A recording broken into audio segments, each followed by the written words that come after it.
Bienvenido otra vez a nuestro estudio de 1 Samuel. Hoy vamos a seguir en el capítulo 6. Si quiere, ahorita puede descargar la guía de estudio, cual puede encontrar en la página web de nosotros, así como en nuestro canal de YouTube. Pero nosotros sí queremos estudiar al fondo lo que está pasando. El problema es que en mucha parte del mundo, incluso dentro de la iglesia, gente trata de adivinar lo que el Señor quiere. Y hoy vamos a estar viendo de que los fuera del pueblo de Dios, como en este caso los filisteos, así como los dentro del pueblo de Dios, los israelitas y los levitas incluso, tratan de adivinar lo que Dios quiere en vez de formar una relación íntima con Él. Uno en ese estudio puede preguntarse, después de 7 meses, después de haber tenido la presencia de Dios y el arca del pacto de Dios en su territorio, los filisteos, ¿por qué querían seguir sirviendo un Dios, un ídolo, un Dios sin cabeza en una ciudad o sin poder? Pero vamos a estar por responder, es porque gente tratan de adivinar lo que su Dios quiere, y es porque están ellos acostumbrados a tener bajo su propio control su Dios. Entonces hoy vamos a estar hablando de ese, pero también el asunto de que un Dios santo tiene que ser tratado con respeto. Nosotros entendemos que Dios no moraba dentro de una caja, o en ese caso el arca del pacto, pero sí necesitamos entender que las cosas sagradas, porque sí hay cosas sagradas, sí hay lugares, momentos incluso sagrados en que los niños tienen que aprender a portarse dentro de un templo. Nosotros no somos solamente un gimnasio, etcétera, en el templo, pero no es porque decimos que Dios está morando en ese lugar, sino es que porque estamos aprendiendo cómo tratar de convivir y vivir con un Dios santo. Entonces vamos ahorita a ver nuestro texto. Déjenos leer el capítulo completo y luego vamos a estar analizando. Dice en verso 1 de 1 Samuel capítulo 6, dice: el arca del Señor estuvo en territorio filisteo 7 meses, y los filisteos convocaron a los sacerdotes y a los adivinos para preguntarles. Fíjense con quién están preguntando. No están ellos investigando la ley de Moisés, no están ellos investigando con un sacerdote levítico, no están ellos buscando consejería de una fuente de autoridad, sino para adivinar. Incluso está en la palabra, dice que los adivinos,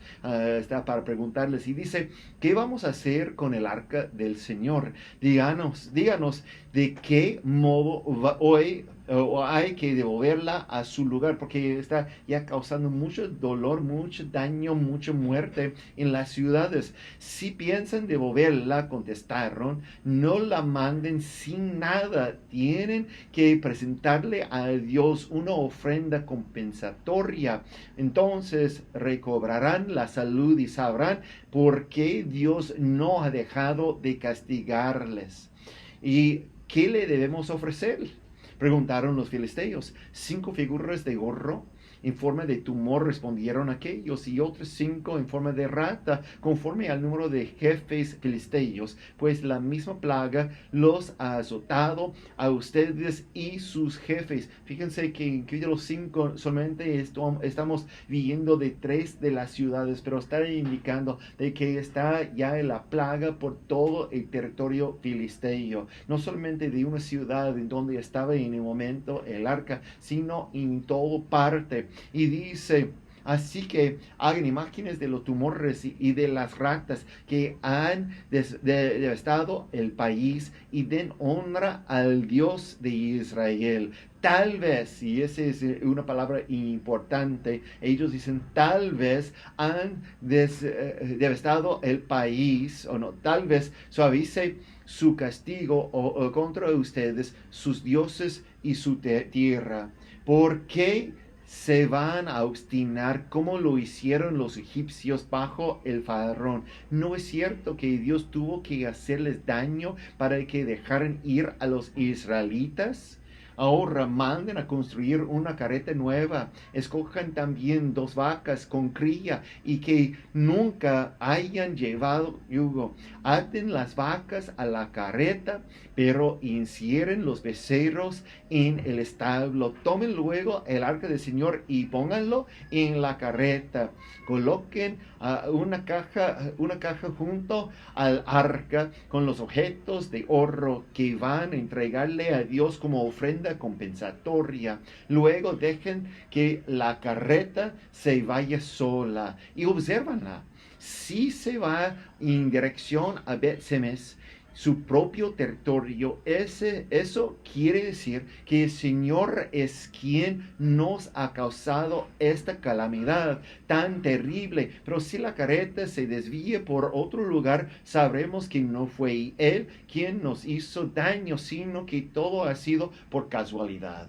Así lo hicieron, tomaron 2 vacas con cría y los ataron a la carreta, pero encerraron los becerros en el establo. Además, en la carreta pusieron el arca del Señor y la caja que contenía las figuras de ratas y de tumores de oro. Y las vacas se fueron mugiendo por todo el camino directamente a Bet-Semes. Siguieron esa ruta sin desviarse para ningún lado. Los jefes de los filisteos se fueron detrás de la carreta hasta llegar al territorio de Bet-Semes. Los habitantes de Bet-Semes que estaban en el valle cosechando el trigo alzaron la vista y al ver el arca se llenaron de alegría. La carreta llegó hasta el campo de José de Bet-Semes, donde había una gran piedra, y allí se detuvo. Entonces la gente del pueblo usó la madera de la carreta como leña y ofreció las vacas en holocausto al Señor. Los levitas que habían descargado la carreta pusieron el arca del Señor sobre la gran piedra junto con la caja que contenía las figuras de oro. Aquel día los habitantes de Bet-Semes ofrecieron holocaustos y sacrificios al Señor. Los 5 jefes filisteos vieron todo eso y regresaron a Ecrón ese mismo día. Las figuras de oro en forma de tumor que los filisteos entregaron al Señor como ofrenda compensatoria correspondían a cada una de esas ciudades: Asdod, Gaza, Ascalón, Gat y Ecrón. Asimismo, el número de las ratas de oro correspondía de las ciudades filisteas que pertenecían a los 5 jefes, tanto las ciudades fortificadas como las aldeas sin murallas.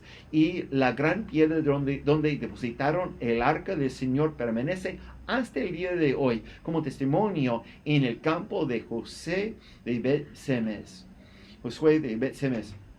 Algunos hombres de ese lugar se atrevieron a mirar dentro del arca del Señor y Dios los mató. Fueron 70 los que perecieron y en ese día el pueblo hizo duelo por el terrible castigo que el Señor había enviado, y los habitantes de Bet-Semes dijeron: el Señor es un Dios santo, ¿quién podrá presentarse ante Él? ¿Y dónde podremos enviar el arca para que no se quede entre nosotros? Así que mandaron ese mensaje a los habitantes de Kiriat Jearim: los filisteos han devuelto el arca del Señor, venga y llévensela. Así es el texto que vamos a estar leyendo en ese día. Y lo que vamos a ver es que Dios está matando los filisteos, pero luego está matando los de Israel. Él es un Dios santo que merece todo honor. Debemos nosotros tratarle como es un Dios santo, con la santidad que Él merece, el respeto que Él merece. Así es la razón que en esta última parte de ese texto dice en los versos 19 a 20: algunos hombres de ese lugar se atrevieron a mirar dentro del arca del Señor. Ellos, tanto como los filisteos, habían agarrado el arca como es algo que ellos pueden divertirse, que es de su diversión, no es algo santo. Y dice que 70 de ellos fueron castigados. De verdad, el texto original menciona un número mucho mayor, como 70,000, 70. Pero los arqueólogos, después de ver la ciudad de Bet-Semes, dice, jamás puede ser una ciudad tan grande, entonces debía ser de 70, y ese también coincide un poquito con la cifra que está en el texto original, porque dice ese 70, pero es decir que el Señor derramó un castigo fuerte sobre la ciudad, y puede ser que un gran número de los varones de la ciudad habían muerto. Es porque ellos habían tratado como algo común. Es obvio, para ver dentro del arca de Dios tenía que tocarlo. Y ese entendemos que no debía hacer. Incluso luego en el capítulo 6, pero de 2 Samuel, tenemos la historia en los versos 6 y 7 de un hijo que había cuidado tanto tiempo ese arca, cuando David decide trasladar el arca del Señor hacia Jerusalén, pero otra vez está usando la misma técnica de una carreta nueva. Entonces él había aprendido de los filisteos en vez de aprender de lo que Dios nos había dicho. Pero dice en ese texto que al llegar a la parcela de Nacón, los bueyes tropezaron, pero Usa extendió las manos, sostuvo el arca de Dios.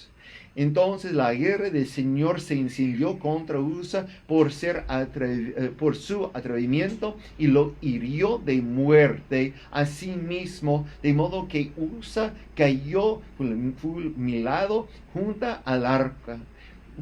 Y esas ambas historias obviamente mencionan de que gente muere por haber tocado de forma indebida, de forma de decir, yo necesito saber, yo necesito ayudar, yo tengo el control en ese lugar. Y Dios no está diciendo que ellos tienen el control, sino que Él tiene el control. En el momento en cuando Dios permitió que el arca del Señor fuera cautivado y llevado hacia el territorio filisteo, hasta ese momento Dios tenía todo el control. Mientras estuvimos estudiando en la semana pasada, viendo que los dioses filisteos tenían que postrarse adorando a nuestro Señor Todopoderoso, entendemos entonces que Dios tenía el control en territorio filisteo, así como en el territorio israelita, y los israelitas, así como los filisteos,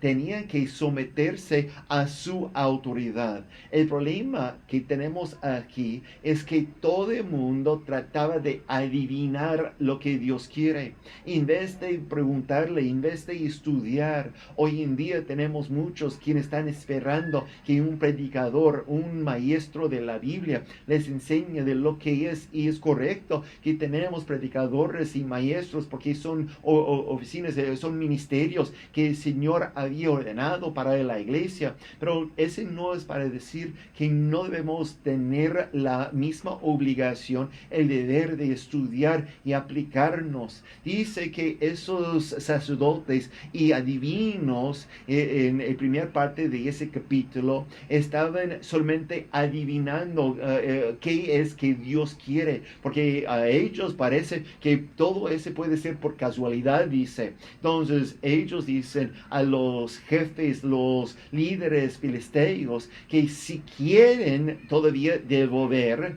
y ese les va a costar, porque si es acto de Dios, y si de verdad es un Dios quien merece el honor, no debía enviarlo por solamente vacío, es decir, sin algo, una ofrenda compensatoria, dice.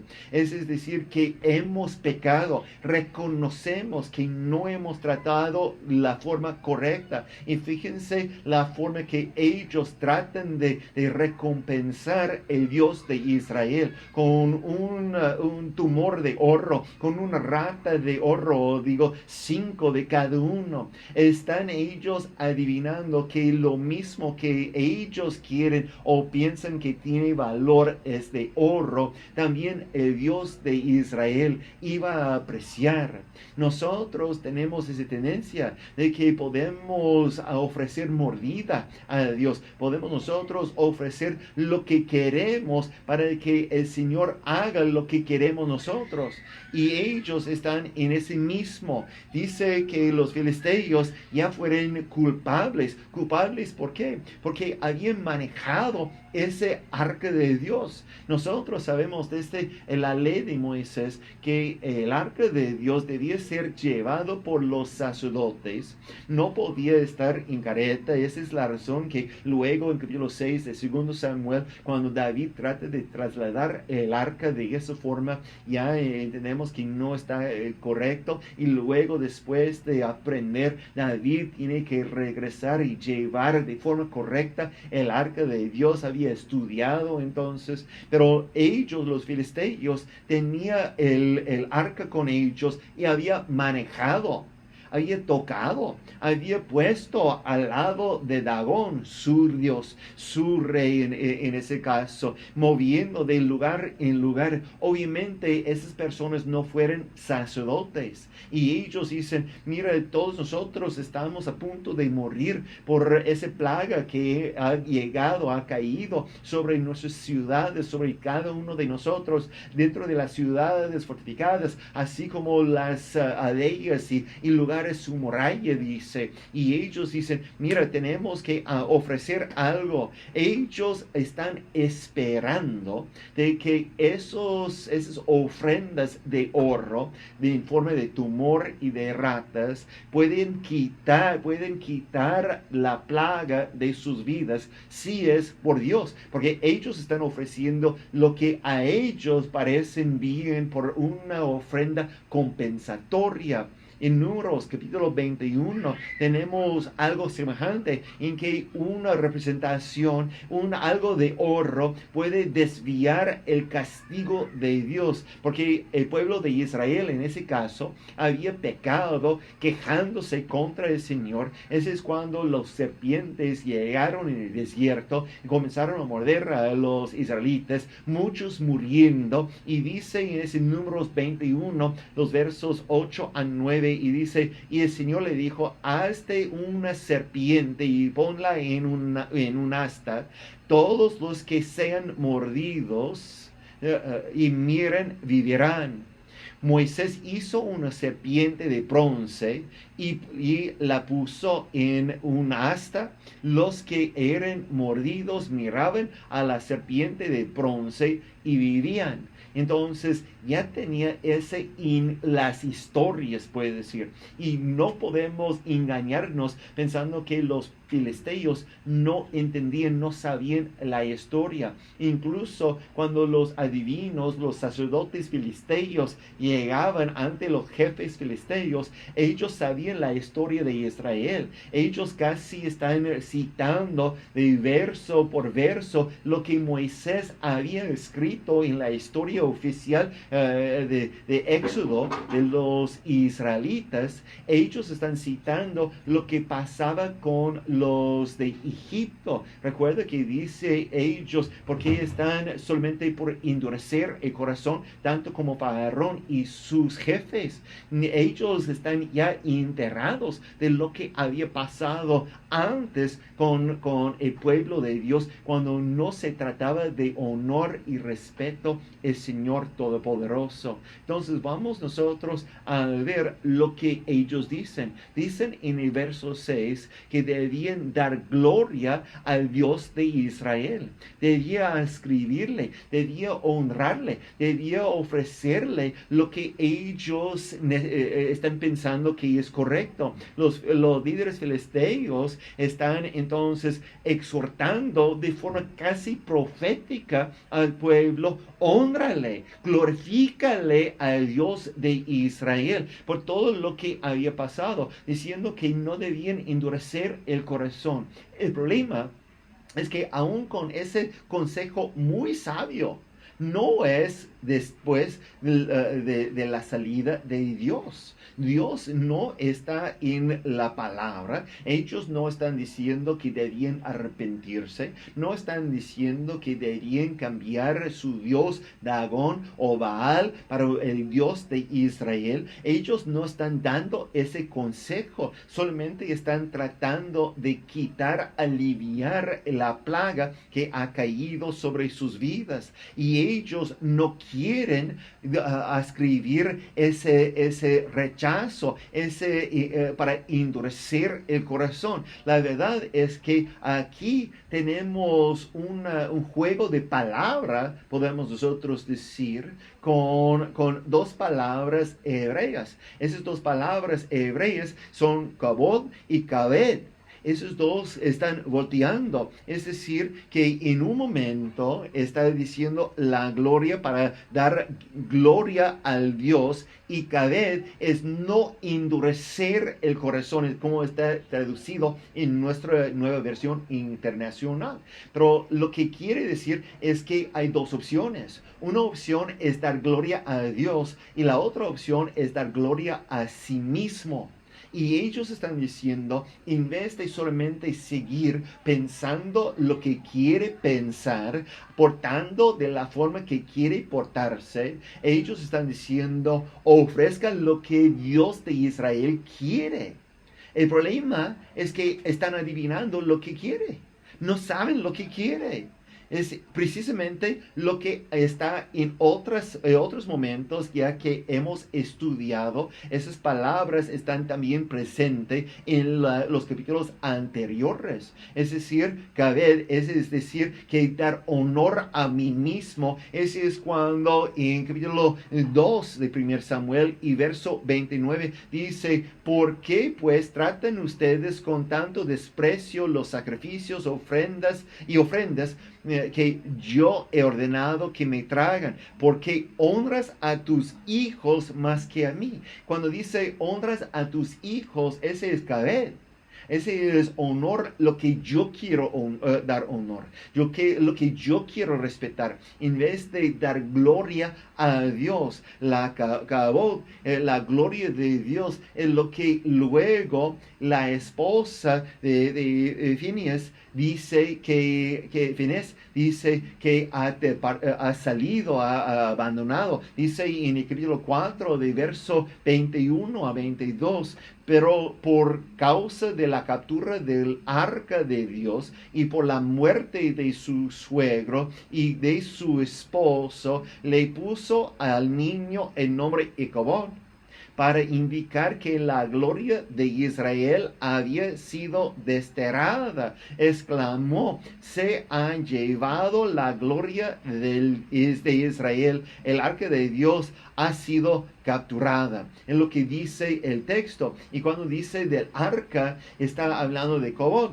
pero es kaved cuando está pensando en la gloria siendo su esposo o su suegro. Ese es lo que está pasando. Y nosotros a veces, en vez de dar gloria a Dios, queremos nosotros la gloria. Queremos mostrar que tenemos la sabiduría, la lógica suficiente para avanzar. Y como está en ese capítulo, el verso 6 dice, ¿por qué se van a obstinar como lo hicieron los egipcios bajo el faraón? ¿No es cierto que Dios tuvo que hacerles daño para que dejaran ir a los israelitas? Es decir, porque la mano de Dios ya ha sido descargado. Es decir, cada vez porque están endureciendo su corazón. ¿Por qué se van a obstinar? En lo que el verso dice, ellos no deben obstinarse, no debían solamente endurecerse diciendo que yo sí tengo razón, yo no voy a cambiar, no voy a ser transformado, no voy a hacer de otra forma. Es que ellos están, como he dicho tantas veces, están tratando de adivinar lo que es la voluntad de Dios. Y no es la primera vez. Es triste que a veces las adivinaciones del mundo están más cerquita a la voluntad de Dios de lo que el pueblo de Dios está ofreciendo. Tenemos momentos en cuando, por ejemplo, en Números 23 y capítulo 24, tenemos ese Balaam que está adivinando, porque es un falso, es un mago del mundo que está escuchando de Dios lo que debían hacer y cómo puede llevar una maldición sobre el pueblo de Dios. Él adivina más cerquita de lo que los israelitas. O podemos nosotros hablar de Rahab, esa prostituta en la ciudad de Jericó no tenía la forma de conocerle a Dios de forma personal, porque no tenía la ley de Moisés, no fue parte del pueblo de Dios. Cuando recibió ella los espías en su casa, ella puede decir que es un Dios todopoderoso. Ella está adivinando esas cosas sin haber visto, sin haber tocado, sin haber conocido. Naamán, ese también es uno quien llega con la lepra y dice, haga lo que necesito hacer porque yo creo, yo confío en ese Dios. Pero ¿quién le había dicho que Dios puede sanarle? Solamente su sierva, solamente una persona que no tenía la autoridad sobre su vida. Podemos nosotros hablar de los marineros y también el rey de Nínive, quien está diciendo, pues nos humillamos. No es porque Jonás les había dicho que esa es la forma que puede desviar el castigo de Dios sobre la ciudad, pero todos, desde lo más alto hasta lo menos, estaban haciendo lo que Dios quería, solamente adivinando lo que quiere Dios. Nabucodonosor fue un ejemplo de eso. Darío fue otro ejemplo de eso en los capítulos 4 y 6 de Daniel respectivo. Es decir, que gente tratan y es triste, pero con frecuencia están muy cerquita a lo que Dios quiere. Por eso, siendo que ya son esas personas cerquitas, están cerquitas, ellos confían en sí mismos, comienzan a pensar que ellos con su propia lógica pueden servir al Señor.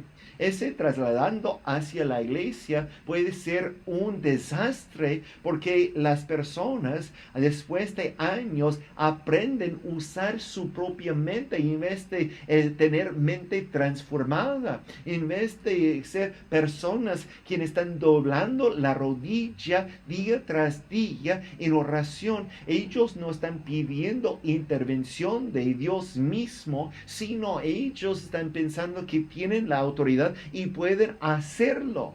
Pero el problema es que cerquitita que sea no es suficiente.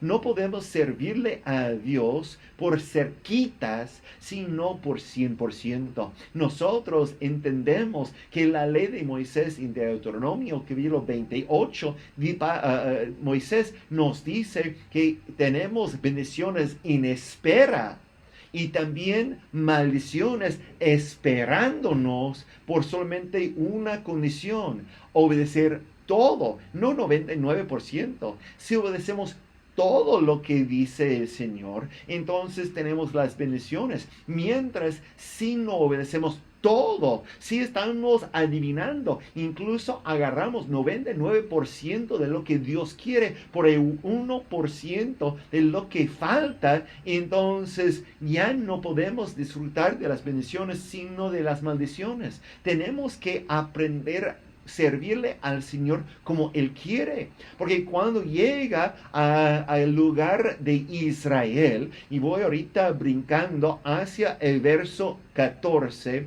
dice que ellos comienzan a sacrificar. Y déjame leer otra vez lo que es el capítulo 6 y verso 14 dice: la carreta llegó hasta el campo de Josué de Bet-Semes, donde había una gran piedra, y ahí se detuvo. Entonces la gente del pueblo usó la madera de la carreta como leña. Está bien.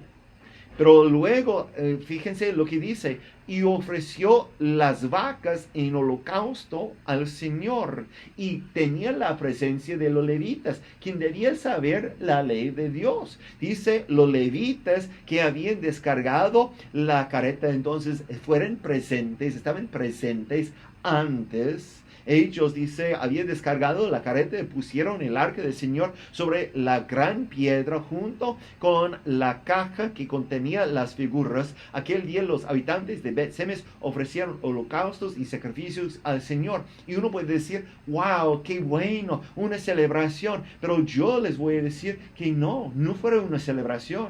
Primero, sabemos que los levitas fueron responsables de saber y entender, porque fue a su manejo la ley de Dios. Y dice en Números 3 y verso 31, tenía a su cargo el arca, la mesa, el candelabro, los altares, los utensilios del santuario, con los que ministraban, y la cortina de la entrada, como también todo lo necesario para su servicio. Y luego en Deuteronomio capítulo 10 y verso 8 dice, en aquel tiempo el Señor designó a la tribu de Leví para llevar el arca del pacto y estar en su presencia, y para ministrar y pronunciar bendiciones en su nombre, como hasta hoy lo hace. Entonces podemos entender que los levitas tenían ese como su responsabilidad, su carga. Pero el problema que tenemos es que no están ofreciendo los holocaustos como debían ser presentados. Es decir, en Levítico capítulo 1 y verso 3, escuchen lo que dice. Dice, si el animal que ofrece en holocausto es de ganado vacuno, deberá presentar un macho sin defecto a la entrada de la tienda de reunión, así será aceptable al Señor. Y escucha lo que ellos hicieron. Ellos ofrecieron en campo abierto, no en la entrada de la tienda de reunión, no en un lugar santo. Incluso nunca llegó hasta el momento en cuando David traslada hacia Jerusalén a otro centro de adoración. No estaba en ese lugar. Pero en segundo, nosotros entendemos que esas fueron vacas, no toros, porque tenía su cría allá atrapado en territorio filisteo. Fueron vacas cuando dice que tenía que ser un macho de cualquier ganado.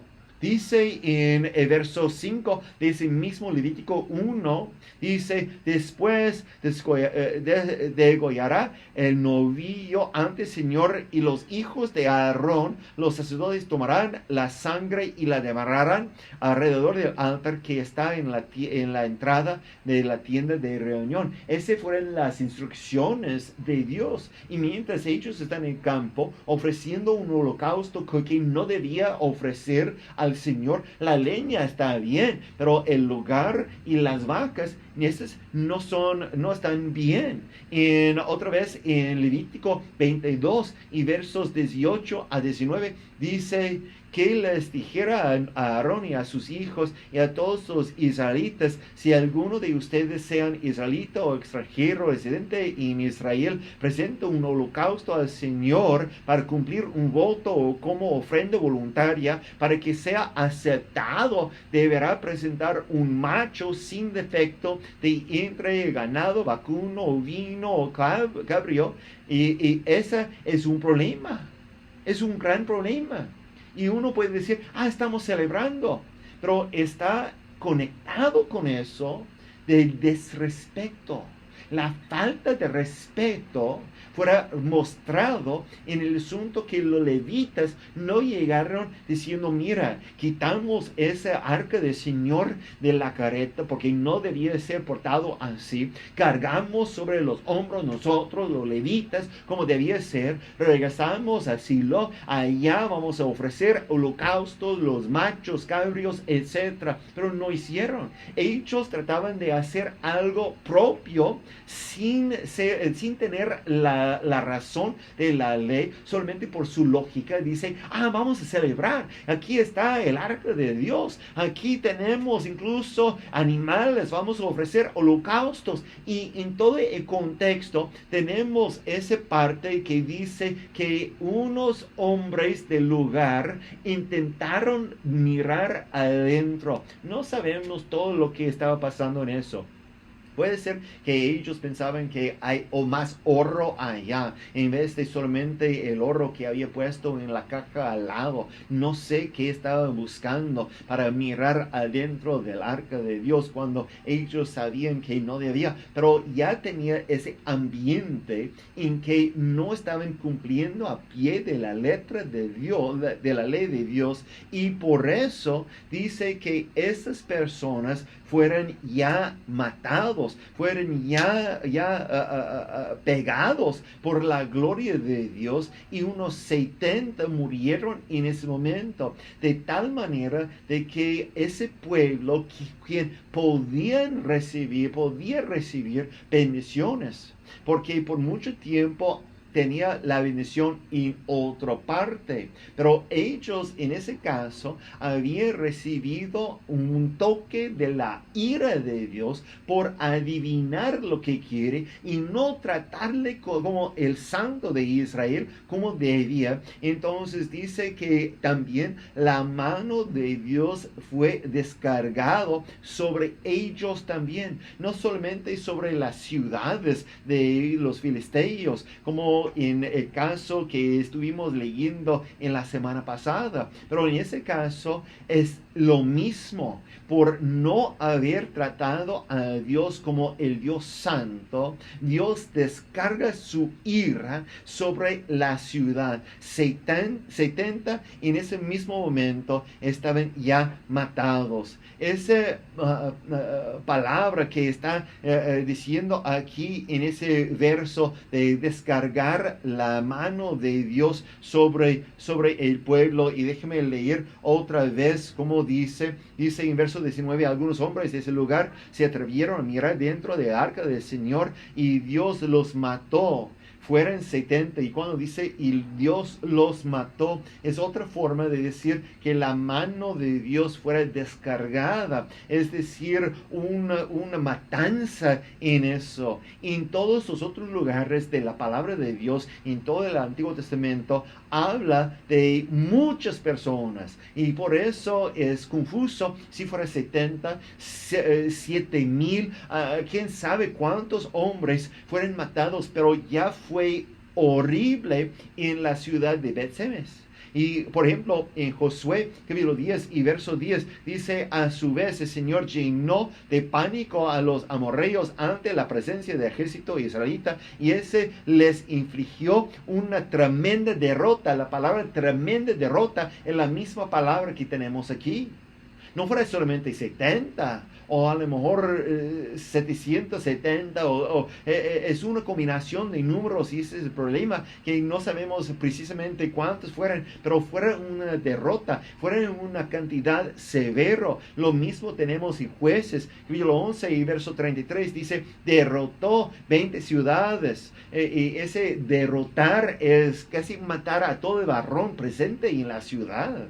Eso es lo que quiere decir. Igual en 1 Samuel, la misma palabra de derrotar. En capítulo 4, cuando los filisteos ganaban, recuerda que hemos estudiado, y 30,000 hombres de Israel fueron matados. Dice entonces en el verso 10 de 1 Samuel 4, entonces los filisteos se lanzaron al ataque y derrotaron a los israelitas, los cuales huyeron y desbandada. Entonces fuera una matanza, una cantidad horrible, y que estaba matado. ¿Por qué? Y regreso al mismo que he dicho varias veces, porque ellos adivinaron lo que está correcto. Ellos estaban ofreciendo holocaustos, y unos piensan que el arrepentimiento simplemente significa lágrimas. El arrepentimiento simplemente significa una emoción. Pero el arrepentimiento habla de cambiar direcciones, no repetir, no regresar. Nosotros tenemos que ofrecerle al Señor lo que Él quiere, lo que Él merece.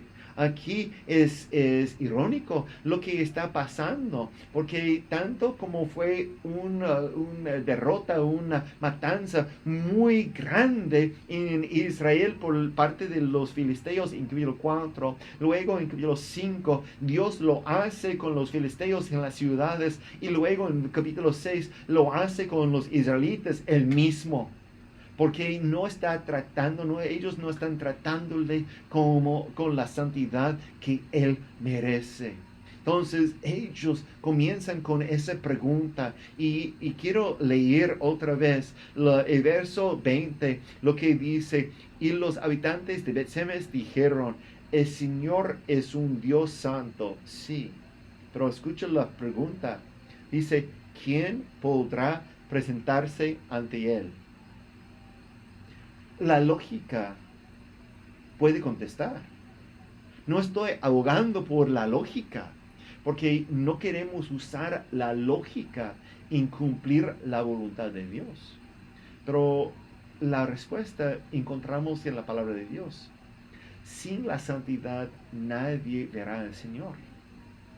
La respuesta, cuando uno dice, Él es Dios santo, ¿quién podrá presentarse ante Él? Los santos. ¿Cómo podemos nosotros ser santos? Hacer lo que Dios quiere. Aceptar el sacrificio de Jesús en la cruz por nosotros. Ellos, en ese contexto, el capítulo 6 de 1 Samuel, están ofreciendo holocaustos, pero no fueron aceptados. No puede Dios recibir para perdonar sus pecados porque ni fueron en el lugar ni el macho que debía ser presentado. Entonces, para responder, ¿quién puede presentarse ante Él? Los santos, los que hacen conforme a su voluntad. Y dice, ¿y a dónde podremos enviar el arca para que no se quede entre nosotros? Ese es lo más triste.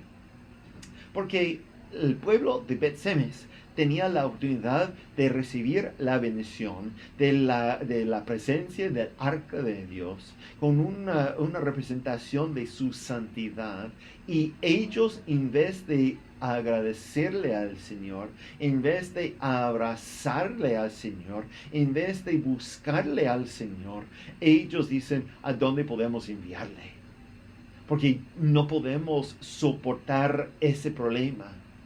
Esa es una cosa que luego vamos a estar celebrando del rey David, porque él también recibió de la misma forma. Cuando en el texto que hemos leído de Usa, cuando Usa se cayó muerto, David tenía la respuesta, pues voy a poner en un lugarcito, porque yo no puedo traer el arca a mí, yo no puedo tener el control.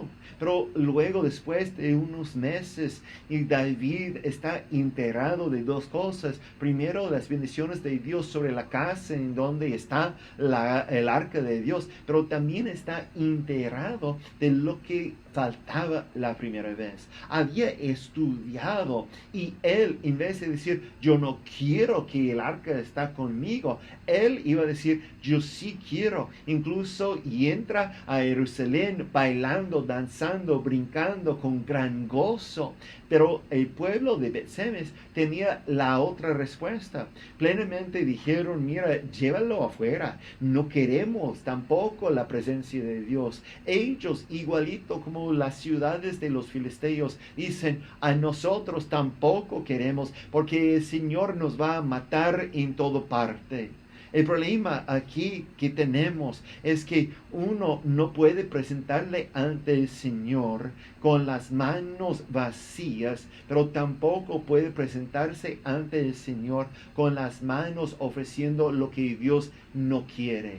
Dios quiere nuestra vida y nosotros queremos responder con la santidad. Dios no quiere solamente una porción de la vida. No podemos adivinar durante el día, día tras día, lo que Dios quiere. Debemos nosotros ser guiados por la palabra de Dios, por sus instrucciones todos los días.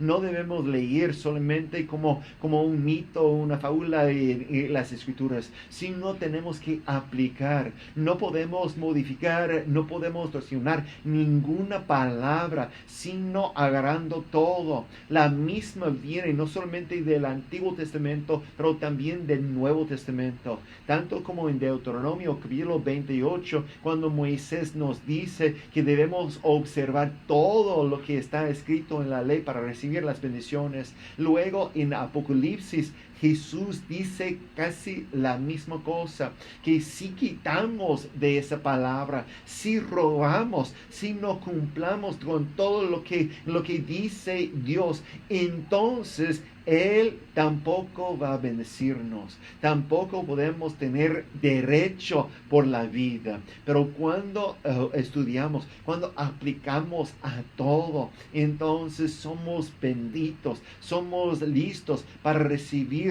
de Él lo que Él tiene por nosotros. Podemos nosotros aprender esas dos cosas aquí del texto. El Dios Santo tiene que ser tratado con respeto. Las cosas de Dios, no decimos que Dios mora dentro de esas cosas. No decimos que es tan santo que si algo pasa y está destruido, que ya Dios está destruido. No estamos de esa. Pero sí debemos respetar las cosas de Dios. Sí debemos entender que la casa de Dios es un lugar donde Dios quiere juntarse con su pueblo. Sí debemos entender que en mi corazón es el templo del Espíritu Santo y yo necesito tratar mi cuerpo, mi espíritu, mi alma, mi corazón con respeto, con el entendimiento que Dios quiere usarme en todo momento. Ese es importante. Pero también los que ofenden al Señor deben honrarle en vez de endurecer su corazón. Eso es lo que pasó. Los filisteos, en vez de cambiar su corazón y adorar al Señor, dice, vamos a enviarle a otra parte. Los de Bet-Semes igualito, en vez de adorarle, en vez de honrarle en su ciudad, ellos le tratan como ellos quieren y luego dicen, si Dios no quiere nuestra forma, entonces enviamos a otro lugar. No podemos honrarnos a nosotros más que a Dios. Quiero animarles, hermanos, mientras estamos por concluir ese estudio de 1 Samuel 6, de no ser de esas personas que honran a sí mismo más que a Dios. Dediquen tiempo para conocerle a Él. Dediquen tiempo para que todo lo que hacemos le da gloria y le honra. Nosotros debemos vivir de forma que siempre estamos caminando en la audiencia, no solamente de vez en cuando. Nosotros no podemos vivir con corazón duro como piedra, sino debemos invitar el Santo Dios, su santidad, llegar a nosotros, sanándonos, tocándonos, para que también caminemos en la santidad, como es justo, como debemos, como el pueblo de Dios. Entonces, déjame orar con ustedes en este momento, mientras nos despedimos luego y estamos por terminar, cerrar ese estudio. Señor, gracias por tu palabra que está aquí y es algo útil. No es tan complicado que no podemos entender, que no podemos recibir. Al revés, Señor, tú quieres que nosotros te entendamos. Tú quieres que conozcamos a ti, que tengamos una relación íntima contigo, obedeciendo lo que tú dices. No queremos ofrecer sacrificios solamente por adivinación. No queremos usar la lógica en vez de la santidad de lo que tú nos estás instruyendo. Nosotros queremos servirte de corazón. Ayúdanos de servirte con todo nuestro ser, día tras día. No queremos tener corazón duro, sino suavecito. Queremos nosotros de carne. Esa es una promesa que habías dicho varias veces en Ezequiel, que puede cambiar el corazón duro de piedra a un corazón de carne. Señor, haz tu obra en nosotros para que hagamos lo que corresponde a ti, tratando con santidad tus cosas, y nosotros somos tus cosas, pertenecemos a ti. En tu nombre oramos. Amén y amén. No olviden, hermanos, que tiene también preguntas para seguir con el estudio allá en la familia. Y si Dios quiere, a 8 días más podemos nosotros tener el culto en forma presencial. Esperamos la luz verde de nuestro gobernador. Bendiciones y les quiero mucho.